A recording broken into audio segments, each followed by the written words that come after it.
Всем здравствуйте! Всех с наступившим новым 2024 годом! В эфире команда правового центра Агентум, и у нас хорошая новость. 5 января 2024 года вступил в законную силу федеральный закон о внесении изменений в Кодекс об административных правонарушениях.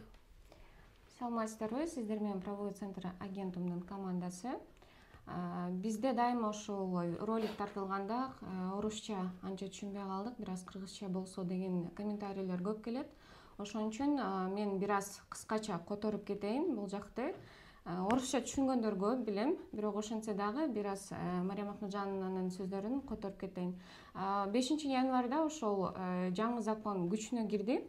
Ал закон жөнүндө азыр бир аз маалымат берип кетели. После вступления в законную силу суды, возможно, не будут привлекать иностранных граждан к административному выдворению и к принудительному выдворению. Это выдворение будет заменено денежным штрафом. И денежный штраф уже будет в размере от 40 до 50 тысяч. При вынесении решения судьи, если сочтут, что выдворение слишком чрезмерно суровое наказание для иностранного лица, то они заменят денежным штрафом. Выдворять уже не будут, но при этом они будут учитывать семейное положение иностранного гражданина, имеются ли у него дети, ходят ли они в школу, в детские сады, имеется ли у него недвижимость, дом, квартира на территории Российской Федерации, уплачивает ли он налоги, является ли законопослушным гражданином, работает ли официально. Многие факторы эти будут учтены, и вполне возможно, что тех, кому вынесут выдворение, будет гораздо меньше, чем в предыдущие годы.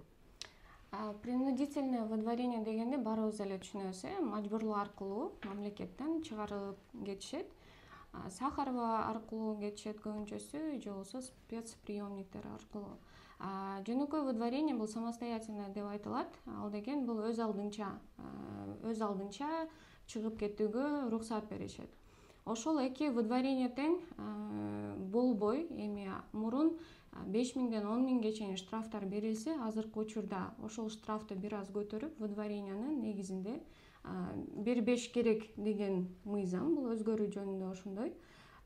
Эгерде ошол выдворение принудительный дагы, самостоятельный дагы эгерде жок болуп кете турган болсо, то ошо штраф аркылуу гана кетсе болот.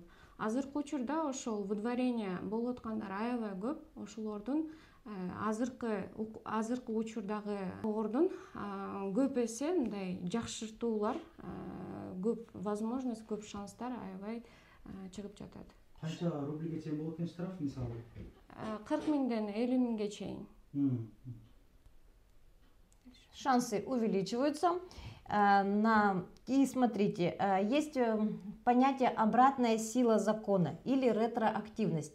Что в данном случае это означает? Что при вступлении данного закона номер 649 ФЗ от 25 декабря 2023 года, вступление его в законную силу, положение привлекаемого лица улучшается. И это обязательно будет учтено судами Российской Федерации. Ошол эле учурда сотто бардык нерселер каралат. Бул үй бүлөлүк абалы, буга чейин эмне болгон, бул жактагы жүрүм турумунун бардык ситуациясы каралып, ошого каратып ошол сот чечим кабыл алат. Биз болсо бир гана правовой центр Агентум сиздерге жардам бергени, толук консультация, толук маалымат бергени телефондон аракет кылабыз. Бизде консультация бекер, дайыма кайрылсаңыздар эшигиздер ачык. Ошон үчүн ушул номерге кайрылсаңыздар жооп бергенге аракет кылайлы. Еще вопрос, когда приедет мигрант сюда, через сколько дней надо поехать в Сахарова? Этот комментарий пишет сейчас. В течение 30 дней. Бир айдын ичинде ушу биздин мигранттар бул жакка келгенден кийин сөзсүз түрдө регистрациясын жасатып алып, Сахарованы медициналык көзөмөлдө сөзсүз түрдө өтүш керек. Он же приедет с целью работы. Вот, ему нужно будет сделать регистрацию, встать на регистрационный учет и пройти дактилоскопию и медицинские анализы. Если он временно транзитно, то ему проходить не надо, он побудет, поедет дальше. анан ыз чууда урушка катышкан бирөө бар экен, жанагындай тополгонгочу муш ташып кетишиптир эки бала. Анан аны издөөгө берип коюптур, ал бекинип же жатат экен да. Ошолор бизге связга чыкты эле, ошол кирчик кылыппы же болбосо эптеп бир нерсе кылып Москвадан, Россиядан чыгып кетсе болобу деген ошондой суроо болду да. Ошону түшүндүрүп айтып. Вот недавно была драка в этом с таджиками или с другими мигрантами. Он, оказывается, где-то находится, он хочет заезд-выезд сделать или вообще уехать. Он, скорее всего, привлечен и, думаю, в розыске. Да, спасибо большое, что пишете нам комментарии, задаете вопросы. Мы ответим каждому. Во время драки, если бы было возбуждено уголовное дело, то вполне возможно, что это лицо находится или по подписке о невыезде, или в розыске. Поэтому очень опасно сейчас. Нужно выяснить сначала статус, в каком качестве этот человек. То есть он не в качестве обвиняемого. Если ему нужна будет подробная информация, пусть позвонит нам, я ему все объясню.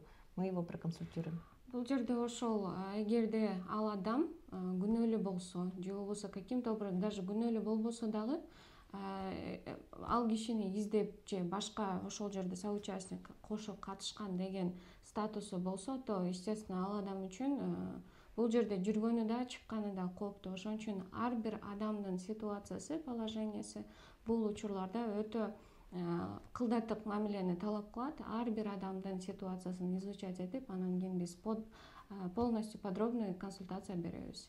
Анан көп учурда кандай суроолор болуп атат, Айжамал, өзүң мындай айтып түшүндүрүп берсең? Биздин мекенеси көп чалуулар болуп атат мисалы. Көп чалуулар болуп атат. Кайсы учурда Сахарованы аябай көп сурашат, тапшырайлыбы, тапшырбайлыбы депчи. Обязательно тапшырыш керек. Бул мамлекет тарабынан талап кылынган нерсе.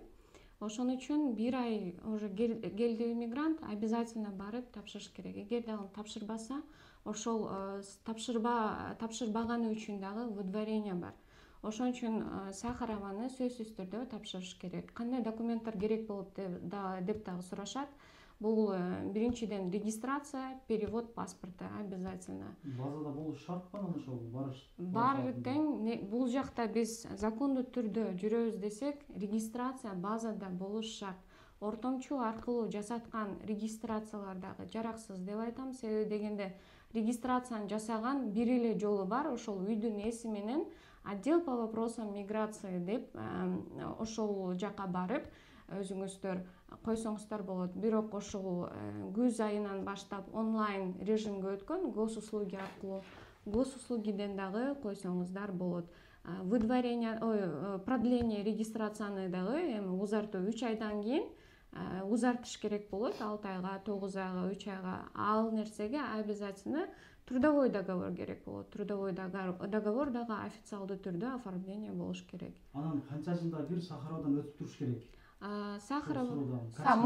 Можно я добавлю? Смотрите, у тех все сдали свои медицинские анализы. У справки есть срок определенный. И когда срок заканчивается, нужно обязательно его продлевать. Потому что в других городах России уже привлекают за это к административной ответственности и тоже выдворяют принудительно или административно. То есть за пределы действия своих медицинских анализов лучше не выходить, а пройти повторно до истечения срока действия этих справок. Ал справка ошол дактилоскопия, зеленая карта деп айтылат, и медицинский анализда ал көп кагаздар болот. Дактилоскопиянын срогу жок, ошол тапшырган мөөнөттөн баштап жыл сайын мөөнөтүн карап тапшырыш керек болот. Барганда кийинки дагы повторно барыш керек дегендер бар, повторно барыш керек. Себеби медицинский анализдердин өзүнүн срогу бар, ошого каратып гана тапшырылат. Получается, ар жылы ошол медицинский анализдерди жаңылап туруш керек. Большое спасибо за внимание. Пишите нам комментарии, задавайте вопросы. Мы вам всем обязательно ответим. Вы имеете возможность получить высокопрофессиональную и квалифицированную юридическую помощь. Мы всегда на защите ваших прав. Бизде выдворение административдик, уголовный, башка бардык семейный право, бардык тараптарда иштейбиз. Биздин правовой центр агентум, биздин командабыз аябай чоң. Биз ошол болгон суроолорго жооп бере ала турган суроолорго баарына жооп бергенге аракет кылабыз. кайрылган адамдар чын айтайын аябай көп. Ал мен өзүмдүн опытымдан эле айтайын. Жооп бербей атасыңар деген дагы комментарийлер көп, башкалар дагы көп. Бизде ошол биз сиздер аябай көп болсоңуздар, биздин команда саналуу эле. Ошон үчүн дагы жооп бергенге аракет кылабыз. Эгер телефон звонокторго жооп бербей атсак, то WhatsAppка жазып койсоңуздар, биз ошол очередь менен баягы өзүнүн эмеси менен жооп берип, срочныйларды срочный форматта жооп берип, эме кылганга аракет кылабыз. Ошон үчүн бизге кайрылыңыздар, правовой центр сиздер менен дайыма байланышта. Көрүшкөнчө. До новых встреч. Всем спасибо. Туугандар, анан дагы кимдир бирөөлөрдө кирди чыкты маселелер болуп издеп аткандар болгон болсо, ишеничүү адамдар таппай аткандар болгон болсо, мен сүйүнөган номерлерин коюп коемун. Дакан Сайдайт кеңинен кимче коюп берет, чыкпай туруп чорундан базадан текшерип берет. Альфардтар менен кенен кесир барып келесиздер. Номерлерин коюп коюм ушул жерге. Сүйүн кирди чыкты деп.